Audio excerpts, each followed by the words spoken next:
How do you keep you know a lot of guys with a lot of experience. How do you keep them all happy? You got to be a psychologist as a coach, know what makes every guy tick, and what makes them go, and spend a lot of time with them in the off season getting to know them. So I'm able to keep them, with pushing them hard on the field and loving them off the field is able to, keep the group cohesive.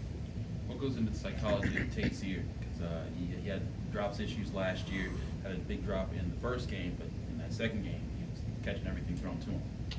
I think the biggest thing that we talked about after the first game was, in the box score, it doesn't say how you catch the ball. It just says catch. And I think he corrected the mistake that he made in the first game. He was trying to make it perfect, and it's about just catching the ball when the game's on the line, and he did that the second game.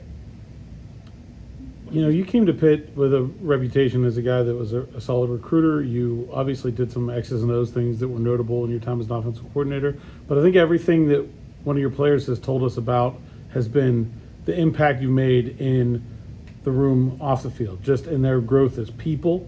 How did you go about sort of developing that as something you wanted to focus on as a coach and making that impact here at Pitt?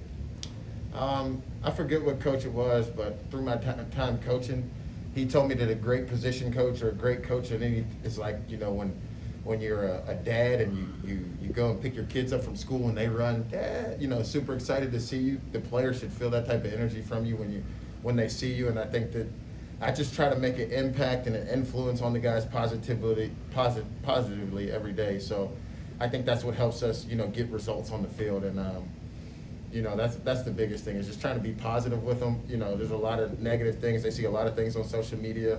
I think I just try to spend that time with them, actually like talking about life and real things, and just being positive with them. Even though I'm hard on them, at the same time I'm still positive and try to give them hope and move forward, push the needle forward.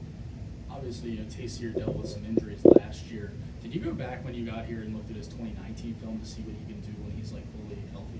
Yeah, me and his high school coach that got him here, KJ.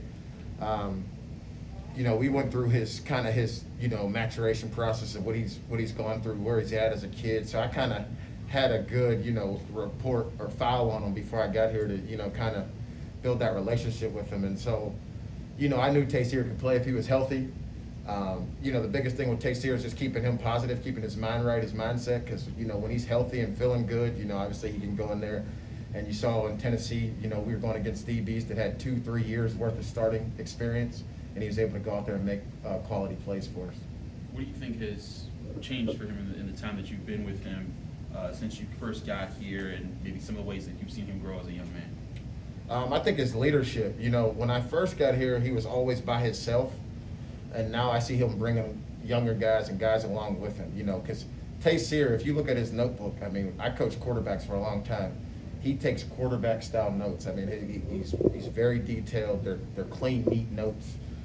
He's very professional in that. And I told him he needs to share that stuff and start teaching that stuff to the younger guys.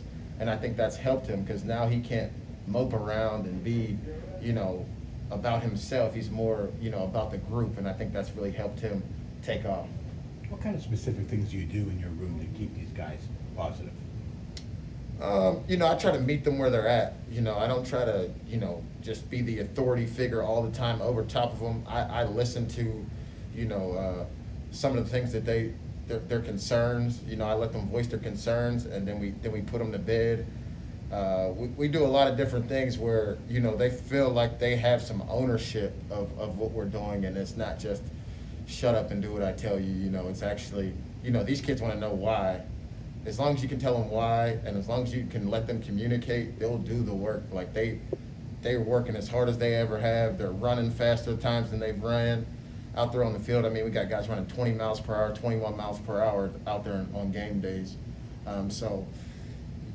Just giving them that time to really, be themselves and meet them where they're at and try to bring them higher. I think that's what helps.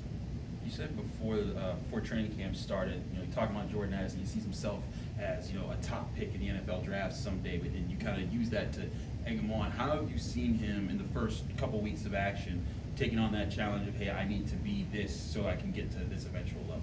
I think Jordan's playing great right now. If you asked him, he's not at the elite status that he wants to be at right now. There's a couple, really tough 50-50 contested catch balls that he kind of missed, but you saw some of those plays where it's just like, wow, he made some wild plays where he's, going across the middle, doing different things, working the slot, working on two guys, beating two guys, getting yak after the catch. I mean, he's done a lot of things where you're like, man, you're really, he's really taken a step in his game. He understands the coverage. He can play every position.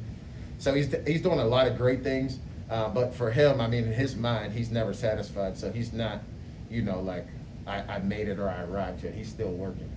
With your group as a whole through 2 weeks, is there something that you've seen on film that you're like, we got to do that better in this upcoming game, one specific thing? Well, last week my challenge to the guys was, I felt UMass tackled us in open space a lot. We caught a lot of balls in open space, and there was one guy to beat, and we got tackled. And that was my biggest challenge. And if you go back and watch the Tennessee game, we made guys miss in space, and we had those big plays, yards after the catch. So we improved there, and it wasn't a drill thing; it was a mentality thing. I was like, are we not good enough to make a guy miss in space? I mean, do we need to put running backs out here? Just challenging their mind a little bit to make those plays. And you saw Jared Wayne and all the guys kind of made plays in space. Tayseer made a guy miss, and boom, on quality defender. So I was proud of him for taking the challenge and fixing it. How much? You said earlier about Tayseer, about him wanting him to share his knowledge. How much are guys more willing to kind of listen to a veteran player even than coaches at times? And what is the value of that for the whole room? The value of that for the whole room has really cultivated the room as far as, we've got guys like Melky Stovall, Jaden Bradley, who's they've made plays in games. And it's not just me helping them, it's also Jordan and Tayseer helping those guys, giving them more information. Then they're meeting more than they ever have. These guys are coming in, they're on the jugs machine, they're watching film. They're doing those things that will take them, to the top, not only in, football, but in the classroom and life. Those are the things that, anybody can just, do the ordinary, do what your coach just told you to do, but they're doing that extraordinary. They're trying to be uncommon and be elite in everything that they're doing. You mentioned Melquise, he had one catch at Tennessee, but it was a big one, big play. How happy were you for him to be able to come up in that moment? That's the thing about Melquise. He played as a true freshman at Cal and had a huge season as a true freshman. He's played in the big games. He's played against Texas, and he's been in those environments. It doesn't shake him or move him. I think when he was able to make that play, it was just like that fire is relit of like, yes, this is me, this is who I am, and that was big for him. I mean, it was a big moment. We were down, and I think that was the spark that we needed, that energy that we needed to get us rolling. How's he transitioning from his previous school? Is he developing like you expected him to? Yeah, he's going to come on right at the right time. I feel like he's going to peak right at the right time that we need him in ACC play to come in there and make a lot of plays for us. You've seen right now he's just kind of dibbled and dabbled a little bit, but right now I think he's going to really come on when we need him to come on. Pat told us after the game, he talked about how the receivers at 10 p.m. are asking to go out and work on the jugs machine in the middle of the night. How much of that is a changed culture perspective that you've seen, from last year to this year, or is it something that you pushed, or something more that the players have kind of on themselves, like, hey, coach, we want to do this on our own strength? I think, from the standpoint of everybody has different philosophies on how they want to do things. I think just for me personally, I feel like, I was a receiver myself and playing that position, and, I wasn't a highly rated recruit, and I had to do the things that I give to the guys. They're a lot better players than I was, coming out of high school and all that stuff. And I just give them the stuff that I use to become an elite receiver, and these are the things you need to do to take your game to the next level, because they used to call me, 50-50 when I was a freshman, like you can't catch the ball, so I started catching the ball 300 times a day, 500 times a day. Like, I started just being obsessed about all that stuff, and then my game took off. So all those things that I used, I just give it to them, and they've taken it and made it their own. You went out in the middle of the night and used a drugs machine when you were playing? Yes. Oh, yeah? Yes. How tough was that to do in the dark? You find, a little bit of car light, a little bit of, you just find, when you want to be great, you'll find a way to get it done. You did it in college or high school? And college. Both? Not in high school, Oh, just no. college. In college, no. How much are you involved in, say, receivers doing things outside of their normal roles, like Jared Wayne throwing a touchdown? We always just try to find, I mean, me and Coach Whip are always in there trying to figure out what each player's skill set is and trying to maximize their strength, put them in a position to use their skill set. Jared Wayne had made that pass in spring a few times. We know he could make that pass in a critical moment, and we trusted him. Coach Whip made a great call right there, trusting him to make the play. And Jared, he made the play. He looked at us like, I told you so. He could make that play.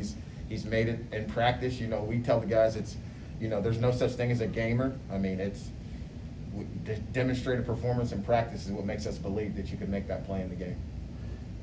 Kenny said after the game that Shockey has a really important block on that play. I know you had Jalen Barden get some blocks for touchdowns in the UMass game. When you see your guys out there doing that, what does that tell you about how locked into the game they are? Yeah, we just have this thing in our room is how you play without the ball determines how much you love your teammates. And, we don't do blocking drills. It's just really if you love the guy, you're going to fight for him. If you don't, we'll just keep rewinding the tape and showing you that you don't. And nobody wants to look bad to their peers. They want to know, like, look to the left and the right, like, I got this guy's back. And you've seen that. We've done a great job blocking on the perimeter.